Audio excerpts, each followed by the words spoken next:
कि इसे कहते हैं नोसिबो इफेक्ट। जब भी आप ये सोचते हैं कि मेरे साथ बहुत बुरा होने वाला है, मेरी हालत खराब है, मेरी रिपोर्ट खराब है, आप खराब नहीं, आपकी रिपोर्ट खराब है, तो ये जो सोच है, याद कीजिए, जो लोग कैंसर पेशेंट को जानते हैं, सो कॉल्ड कैंसर पेशेंट, जैसे ही बायोप्सी की रिपोर्ट आती है वहां कैंसर शब्द लिखा आता है, वो कैंसर शब्द पढ़ते ही उस पेशेंट की हालत उसी वक्त खराब हो जाती है, एकदम खराब हो जाती है, हालांकि वो बिल्कुल हेल्दी था, खुश था। तो एक बात समझिए कि जब भी पुअर आउटकम की खबर आती है तो हमारे बॉडी में एक प्रिंसिपल काम करता है, नोसिबो इफेक्ट। नोसिबो इफेक्ट अगर फिजियोलॉजिकली बोले तो ये आपकी हार्ट की शेप है, लेफ्ट वेंट्रिकल जो नॉर्मल है, और नोसिबो इफेक्ट मतलब उनका लेफ्ट वेंट्रिकल इस तरह का लोटे की तरह बन जाता है, लोटे की तरह। इसे बोलते हैं टोकिटो सुबो, जापानीज टर्म है टोकिटो सुबो, लोटे की तरह। इससे ये जब छोटा बड़ा हो गया है, it is causing, it will cause, it can cause death. अब जब वो मरेगा पेशेंट तो डॉक्टर बोल देगा देखा ना वो कैंसर से इनकी डेथ हो गई, जबकि डेथ होने का रियल कॉज क्या है? That is the nocebo effect.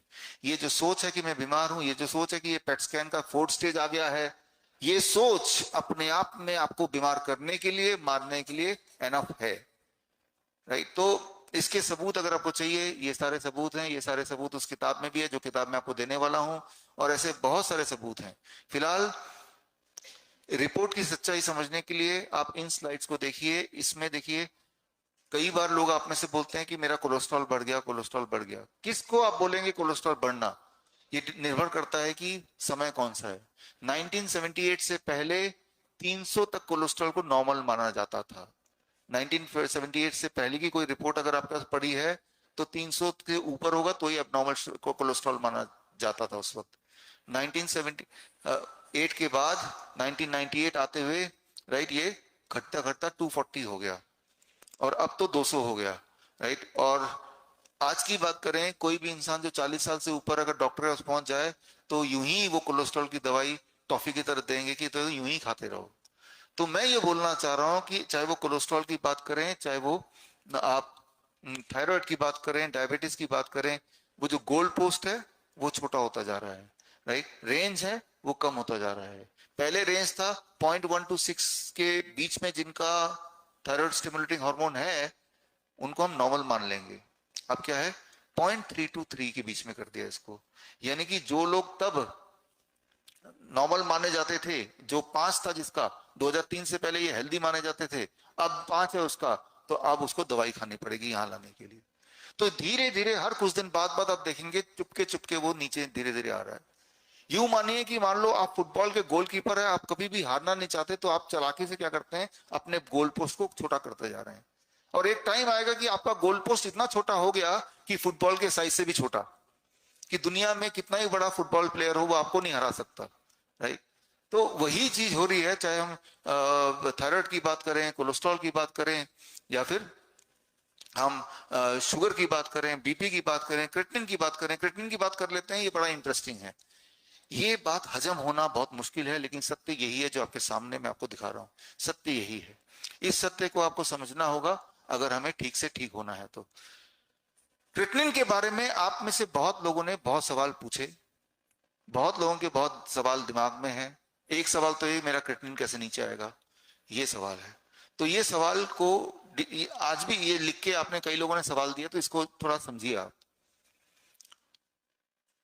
सबसे बड़ा दुनिया का ट्रायल है, मैं इसका हवाला दे रहा हूं, 5388 पेशेंट्स के ऊपर, ऐसे पेशेंट जिनका क्रिएटिनिन हाई था, क्रॉनिक किडनी डिजीज पेशेंट, उन्हीं के ऊपर। ये सारे जो ट्रायल है ये भी किताब में है, जो किताब आपको मिलेगी, ठीक है ना। तो उसमें ये देखा गया, इतने पेशेंट जिनके हाई क्रिएटिनिन था, 2 से ऊपर क्रिएटिनिन था, उन सबको फॉलो किया गया। उसमें पाया गया जिन पेशेंट के क्रिएटिनिन सबसे ज्यादा थे उनमें मौतें सबसे कम थी, इन कंपैरिजन टू जिन पेशेंट के क्रिएटिनिन कम थे। उल्टा जो चीज आपको बताया गया, रिजल्ट तो उसका ठीक उल्टा है। ये रहा ट्रायल, उसके रेफरेंसेस आप जाके देख लीजिए। तो ये बात समझना होगा कि क्रिएटिनिन को अंडरस्टैंड करना सिंपल नहीं है। क्रिएटिनिन बढ़ गया तो बीमारी बढ़ गई, क्रिएटिनिन घट गया तो बीमारी घट गई, ऐसा नहीं है। क्रिएटिनिन के बढ़ने के कई सारे कारण और भी हैं, जो आपकी हेल्थ पॉइंट ऑफ व्यू से जुड़े हुए हैं, आपके लिए अच्छा है। एक एक्सपेरिमेंट करके देखिए, जो लोग मीट खाते हैं, मीट खाने नहीं बोल रहा हूं, एक दिन खा के जो लोग खाते हैं एक्सपेरिमेंट कर सकते हैं, करना चाहें तो अपना क्रेटिनिन मेजर कर लीजिए टीएफटी टेस्ट करके। उसके बाद आप खूब सारा मीट खाइए, मीट खाने के 2 घंटे बाद दोबारा क्रेटिनिन चेक कर लीजिए, आपका क्रेटिनिन हाई मिलेगा। तो क्या 2 घंटे में आपको किडनी खराब हो गई? तो क्रेटिनिन जो है वो स्थिर नहीं रहता, ऊपर नीचे हो सकता है। ऊपर करने का, अगर मैं किसी का क्रेटिनिन ऊपर करना चाहूं तो बड़ा आसान है मेरे लिए। मैं क्या करूंगा, मैं उस पेशेंट को मीट खिला दूंगा, अगर तो वो एनिमल फूड खाता है तो मैं एग्जांपल दे रहा हूं कि क्रेटिनिन किससे कनेक्शन है। जब भी आपको बुखार हो, जब भी आपको फ्लू हो, जब भी आपको बैक्टीरियल इन्फेक्शन हो, कोई भी इन्फेक्शन हो, उस दिन आप अपना क्रेटिनिन चेक कराइए, वो हाई मिलेगा। क्रेटिनिन हाई होना जरूरी है ताकि इन्फेक्शन जो है आपके ब्लड में ना घुल जाए। क्रेटिनिन जो है वो आपके ब्लड को प्रोटेक्ट करता है वायरस से, बैक्टीरिया से। इसीलिए बॉडी उस वक्त के लिए क्रेटिनिन को बढ़ा के दे देता है आपको। तो जब भी कभी बैक्टीरियल इन्फेक्शन होगा, वायरल इन्फेक्शन होगा, तो क्रेटिनिन बॉडी का बढ़ेगा। जिस तरह से जब भी कभी वायरल इन्फेक्शन होगा तो आपका टेम्परेचर भी बढ़ जाता है, क्योंकि बॉडी के लिए वो एक टूल है, एक हथियार है। फीवर कोई दुश्मन नहीं है आपका। ठीक उसी तरह से जो लोग स्टीरॉयड लेते हैं, डॉक्टर स्टीरॉयड लिख के देते हैं ना, स्टीरॉयड आपके ब्लड को डैमेज करता है, तो उस वक्त ब्लड को प्रोटेक्ट करने के लिए बॉडी क्या करता है, क्रेटिनिन को बढ़ा देता है। एक इंटरेस्टिंग बात मैं देखता हूं, जो हमारे पेशेंट आते हैं किडनी के, कि उन ज्यादातर पेशेंट को डॉक्टर ने स्टीरॉयड लिखा है, और स्टीरॉयड वो लेते रहते हैं, क्रेटिनिन बढ़ता रहता है। और डॉक्टर कभी नहीं बताते स्टीरॉयड की वजह से क्रेटिनिन बढ़ रहा है, स्टीरॉयड आप बंद कर दो। तो बहुत सारे पेशेंट हैं स्टीरॉयड लेने के बाद उनका क्रेटिनिन बढ़ जाता है। तो क्रेटिनिन का दोष नहीं है यहाँ पे, दोष स्टीरॉयड का है। तो ये आपको समझना होगा कि क्रेटिनिन बढ़ने के कई सारे कारण होते हैं। उनमें से एक कारण ये भी है कि जब किडनी ठीक से फंक्शन नहीं करती, फिल्टर नहीं करती, तब भी क्रेटिनिन बढ़ जाता है। लेकिन वो सिर्फ एक कारण है, और भी कारण मैंने आपको बता दिए। आपका कोई दोस्त है जो बॉडी बिल्डर दोस्त है, उसका केएफटी टेस्ट कराइए, उसका क्रेटिनिन हमेशा हाई मिलेगा, बॉडी बिल्डर्स का, क्योंकि उसके बॉडी में मसल्स ज्यादा है। जिनके बॉडी में मसल ज्यादा होगा, वो कोई पतला इंसान भी हो सकता है, उनका क्रेटिनिन भी ज्यादा मिलेगा।